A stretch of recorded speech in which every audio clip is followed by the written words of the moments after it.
Spotlight TV நேயர்களுக்கு வணக்கம். தமிழகத்தில அரசியல்களம் மாறிக்கிட்டே இருக்கு. இப்ப திமுக தொடர்ச்சியா பல்வேறு சொதப்பல்கள் பண்ணுச்சு. காவல்துறைய வச்சு தான் மிகப்பெரிய அளவு கெட்ட பேர் நடக்குது. ஆக அப்ப அரசு அலுவலகங்கள்ல பல ஊழல் முறைகேடு, மக்கள அலைக்க வைக்கிறது இப்படின்னு பல்வேறு விதங்கள்ல திமுக மிகப்பெரிய அவப்பேறு போயிட்டு இருக்கு. அப்புறம் அந்த டாஸ்மாக் விவகாரமாகட்டும், அ ஊழல் புகாரு, அப்புறம் இந்த கஞ்சா விஷயங்கள்லாம் காவல்துறை அவங்க கண்ட்ரோலா கொண்டு போல. அதனால பல்வேறு விஷயங்கள் நடந்துட்டு இருக்கு. இப்படியான பல விதங்களிலும் திமுக அவப்பேறு ஆயிட்டு இருக்கு. இதனால ஆக்சுவலா என்னன்னா, அதோட வாக்கு சதவீதம் வர எலக்ஷன் குறையறதுக்கான வாய்ப்பு இருக்கு. அது மட்டும் இல்லாம, அ கடந்த முறைகள தேர்தல்லாம் என்னன்னா, ஏடிஎம்கே, டிஎம்கேயான வாக்கு வித்தியாசம் 10% இருந்திருக்கு. அதாவது அதிகமா வாக்கு திமுகவோட ஏடிஎம்கே வாங்கியிருக்கு. கடந்த ஆட்சியில மட்டும் அவங்க பாஜகவோட கூட்டணி அமைச்சது விதமாக என்னன்னா, அந்த வாக்கு சதவீதம் 5ஆ குறைஞ்சிருச்சு. ஆக இதுலேருந்து என்ன தெரியுதுன்னா, எடப்பாடி வர எலெக்ஷன்ல பாஜகவோட கூட்டணி வைக்கிறத அவர் விரும்பல. ஆனா கடைசி கட்டத்துல அத கழட்டி விடுறதுக்கான வாய்ப்பு இருக்குன்னு சொல்லப்படுது. ஏன்னா தன் வெற்றிக்காக அவர் எடப்பாடி பழனிசாமி எந்த எல்லைக்கு போவார். போன எலெக்ஷன்ல 10% இடஒதுக்கீடு கொடுத்து வெற்றி பெறலான்னு பார்த்தாரு. ஆனா என்ன விஷயங்கள் பண்ணாலும் அவர் பாஜகவோட கூட்டணிங்கிற விஷயம் எல்லாமே வாசல் பண்ணிடும். இப்ப குறிப்பா என்ன பண்றாருன்னா, பாஜக கூட்டணி வச்சு நாம் தமிழர் கட்சியையும் அந்த விஜயையும் கூட்டணி அமைச்சுக்கிட்டா அந்த 5% சரி பண்ணிடலாம். எப்படியும் நாம் தமிழருக்கு ஒரு 6% வாக்கு வங்கி இருக்கு. விஜய்க்கு ஒரு 12% வரைக்கும் இருக்குன்னு சொல்லப்படுது.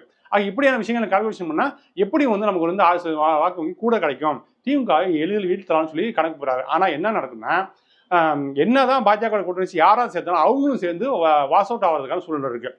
இந்த எலெக்ஷன்ல நாம் தமிழர் கட்சியும் விஜயும் சேர்த்து எடப்பாடி கூட்டணி அமைச்சாருன்னா, அவங்க 2 பேரும் எதிர்காலமும் இல்லாம போயிடும். இவரு ஏடிஎம்கே எதிர்காலம் இல்லாம போறதை தாண்டிடும் நாம் தமிழர் கட்சிக்கும் விஜய்க்கும் எதிர்காலம் இல்லாம போயிடும். ஏற்கனவே பாஜக நம்மள யாராவது புதுசா கட்சி ஆரம்பிச்சாங்கன்னா, தங்கள் சித்தாந்தத்தில் உள்ள ஒரு ஆட்களை அங்க அனுப்பிச்சு விட்டு அந்த கட்சியை ஒண்ணும் இல்லாம பண்ணிடுறாங்க. இப்ப பாமக உடைக்கிறதுக்கான வேலையை பண்ணிட்டு இருக்காங்க. ஏடிஎம்கே ஏற்கனவே உடைச்சு சுக்குநூறு ஆக்கிட்டாங்க. இப்ப திமுகவுல சில பேரை முன்னணியில் இருக்கிற பலர் மிரட்டி கிரட்டி ஏதாவது சில விஷயங்களை பண்ண பார்க்குறாங்க. ஆக மற்றவங்க நடந்த மாதிரி தமிழ்நாட்டில் பாஜக சித்துவிலியை காட்டுது.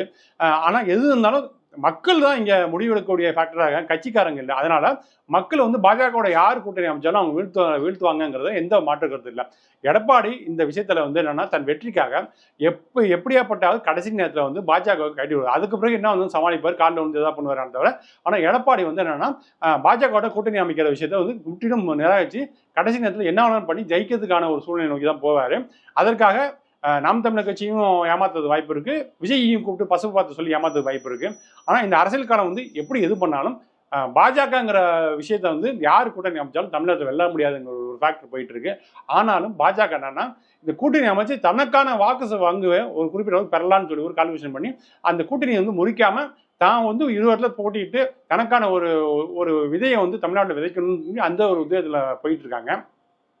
இதெல்லாம் தாண்டி திமுக எப்படி தன்னை தற்காத்துக் கொள்வது, மக்களை எப்படி பாதுகாக்கிறது, தான் ஆட்சியில் பண்ண கடந்த 4 ஆண்டு கடந்த சொதப்பல்களை எப்படி சரி பண்றது, மக்களை எப்படி அவங்க திருப்திப்படுத்தும் விஷயத்துல திமுக கவனம் செலுத்தினா அவங்களுடைய வெற்றி வாய்ப்பு இயல்பா அமையும்.